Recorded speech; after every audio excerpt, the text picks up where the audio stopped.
এই তোকে না হেব্বি লাগছে। তোকেও খুব সুন্দর লাগছে।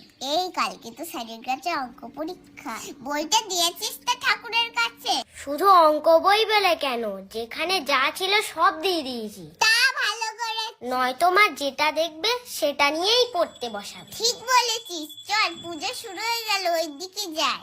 ও পড়তে না বলে সব বই দিয়ে দেওয়া ঠাকুরের কাছে? বলছি ওম সরস্বত্যায় নমঃ সরস্বত্যায় নমঃ সরস্বত্যায় নমঃ সরস্বত্যায় নমঃ। ওম জয় জয় দেবী চরাচর সারে, জয় জয় দেবী সরসর সারে, কুচো যুগ শোভিত মুক্তাহারে, কুচে সহি মুক্তাহারে, বীণা পুস্তক রঞ্জিত হস্তে, বিনা পুংসিং বিসিক হাতে, ভগবতী ভারতী দেবী নমস্তুতে। ভগবত দানবী দেবী নমস্তে। ওম সরস্বতী মহাভাগে, ওম সরস্বতী মহাভাগে।